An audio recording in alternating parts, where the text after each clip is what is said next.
Pemirsa Hasanah, stigma najis yang melekat pada anjing membuat banyak masyarakat Muslim Indonesia kurang begitu bersahabat dengan binatang anjing. Tapi hal ini tak berlaku bagi Hesti Sutrisno.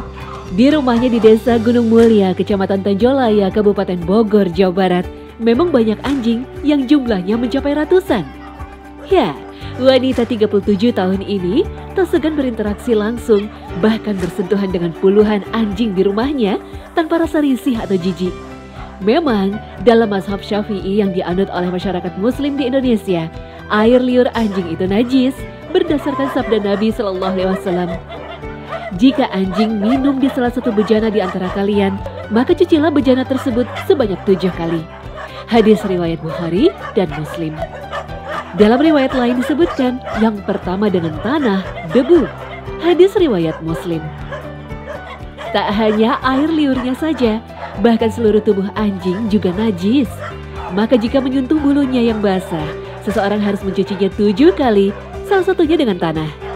Hesti sendiri pada awalnya juga merasa khawatir dan merasakan dilematis. Sebelum saya akhirnya nolong anjing itu dari perumahan itu, saya memang perang batin ya. Maksudnya dalam arti nggak boleh haram gitu, nggak boleh najis gitu kan. Itu karena saya berpikir oh iya dulu saya tidak banyak belajar gitu kan. Dalam arti saya itu kan nolong dari jalanan. Bukan dengan sengaja saya pengen punya anjing, beli, itu yang tidak dibolehkan kan. Tapi saya ini nolong. Larangan berinteraksi dengan anjing yang kita dengar sejak kecil memang susah untuk dihilangkan. Memori itu tertanam dengan kuat, sehingga mendekati anjing pun ada sebagian kita yang takut. Bahkan rasa takut itu terkadang berubah menjadi jijik dan benci. Sehingga tak jarang kita mendapati hewan yang satu ini diabaikan banyak orang, sehingga tak terawat banyak luka. Berbagai ucapan yang sering terdengar adalah ketidakpedulian hanya karena anjing adalah makhluk yang dianggap najis. Inilah yang membuat wanita bercadar ini menguatkan tekadnya untuk menolong hewan-hewan terlantar ini dan membangun rumah penampungan hewan yang ia sebut dengan greenhouse. Tidak hanya anjing, Hesti juga menampung hewan-hewan lainnya seperti kucing, musang, dan monyet.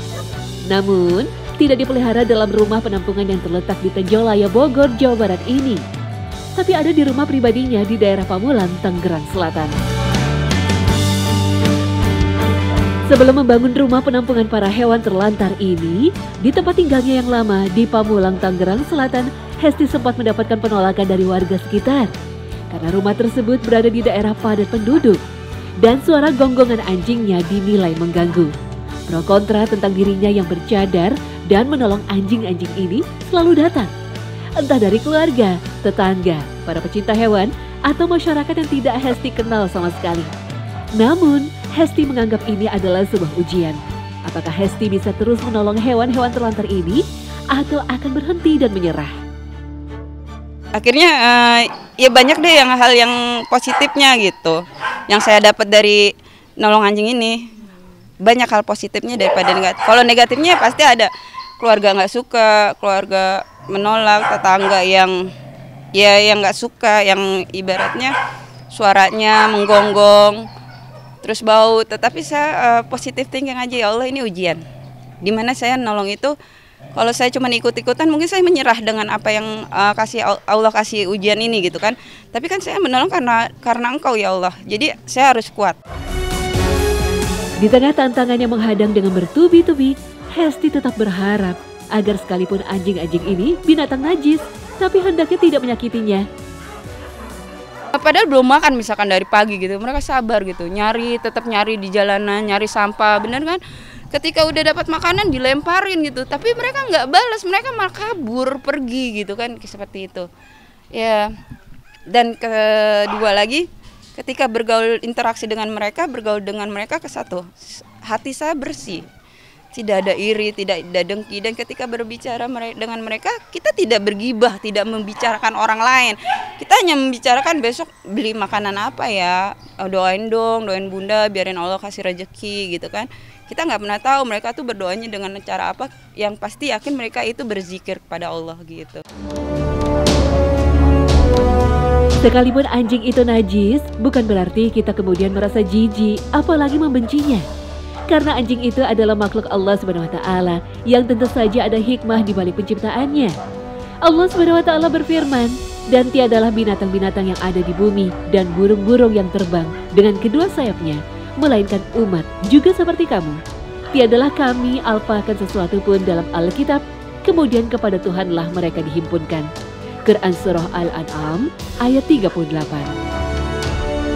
Menghindari anjing memang menjadi langkah untuk menghindari najis, tapi bukan berarti menjadi alasan untuk mengabaikannya, apalagi menyakiti atau bahkan membunuhnya. Padahal Allah Subhanahu wa taala telah menjanjikan surga bagi mereka yang peduli mau menolong binatang ini kala menghadapi kesulitan. Rasulullah Shallallahu alaihi wasallam beliau bersabda, "Sesungguhnya ada seorang pria yang melihat seekor anjing yang memakan debu karena merasa haus. Maka pria itu pun melepas sepatunya, lalu digunakannya untuk mengambil air. Dan kemudian ia memberi minum anjing itu, sehingga anjing itu pun segar pulih kembali. Maka Allah berterima kasih kepada pria itu, serta memasukkannya ke dalam surga." Hadis riwayat Bukhari. Bahkan dalam sebuah riwayat, seorang pendosa sekalipun jika peduli dengan anjing yang tengah kesulitan, akan mendapatkan ganjaran yang sangat besar. Dosa-dosanya bisa saja diampuni Allah Subhanahu wa taala karena perbuatannya menolong anjing itu. Nabi Muhammad SAW bersabda, "Sesungguhnya seorang wanita durhaka, pelacur, melihat seekor anjing di hari yang sangat panas sedang berkeliling di sekitar sumur. Anjing itu menjulurkan lidahnya karena merasa sangat haus. Maka wanita itu pun melepas sepatunya dan memberi minum pada anjing itu dengan sepatunya. Maka diampunilah dia sebab perbuatannya terhadap anjing itu." Hadis riwayat Bukhari dan Muslim.